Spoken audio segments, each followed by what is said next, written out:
बेहद मामूली अंतर से केजरीवाल की पार्टी को एमसीडी में बढ़त तो मिल गई, लेकिन नतीजों को देखकर आम आदमी पार्टी के अंदर खलबली मच गई है। वजह यह कि नतीजे साफ इशारा कर रहे हैं कि दिल्ली में आम आदमी पार्टी की जड़ें उखड़ने लगी हैं। वजह सत्येंद्र जैन की अय्याशी से लेकर एक के बाद एक बड़े घोटाले, शराब से लेकर शिक्षा तक और बस से लेकर मजदूर तक, हर कहीं घोटाले ही घोटाले हुए। उसका असर नतीजों में साफ साफ दिख रहा है। सत्येंद्र जैन के इलाके में आम आदमी पार्टी का सुपड़ा साफ हो गया। वहां एक भी सीट आम आदमी पार्टी नहीं जीत सकी। शराब घोटाले में फंसे हुए मनीष सिसोदिया के इलाके में भी पार्टी को तगड़ा झटका लगा है। लेकिन बड़ी बात यह कि विधानसभा और एमसीडी चुनाव के बीच आम आदमी पार्टी के 11% वोट खिसक गए।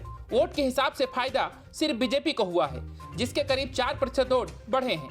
आम आदमी पार्टी को 11% वोट का झटका मामूली नहीं है।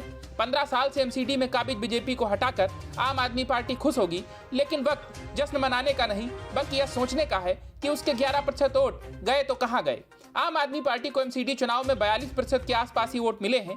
उसे विधानसभा चुनाव में 53.57% वोट मिले थे। तो सवाल उठता है कि करीब 11% मतदाता किधर खिसक गए। निर्वाचन आयोग के आंकड़े बता रहे हैं कि इस बार दिल्ली नगर निगम चुनाव में आम आदमी पार्टी को 42.35%, बीजेपी को 39.23%, जबकि कांग्रेस को महज 12.6% वोट मिले हैं। इसके अलावा निर्दलीय उम्मीदवारों को 2.86% और बहुजन समाज पार्टी को 1.65% वोट मिले हैं। इसके सिवा एमसीडी चुनाव में भाग लेने वाले किसी भी पक्ष को 1% वोट तक नहीं हासिल हुआ है। अगर 2 साल पहले 2020 में हुए दिल्ली विधानसभा चुनाव में आम आदमी पार्टी को 53.57% वोट मिले थे, तो पिछले विधानसभा चुनाव में बीजेपी को 38.51%, जबकि कांग्रेस को महज 4.26% वोट मिले थे। ऐसे में अगर देखें तो बीजेपी को तो एमसीडी चुनाव में भी करीब करीब उतने ही वोट मिल गए जितने उसे विधानसभा चुनाव में मिले थे।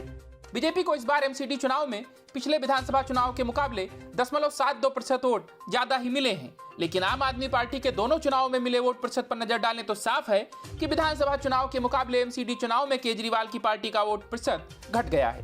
विधानसभा चुनाव में 53.57% के मुकाबले एमसीडी चुनाव में 42.35% वोट ही मिले हैं, यानी 11.22% का घाटा कांग्रेस ने भी विधानसभा चुनाव के मुकाबले एमसीडी चुनाव में ज्यादा वोट प्रतिशत हासिल किया है। कांग्रेस को विधानसभा चुनाव में महज 4.26% वोट मिले थे, जबकि एमसीडी चुनाव में उसे 12.16% वोट मिले हैं।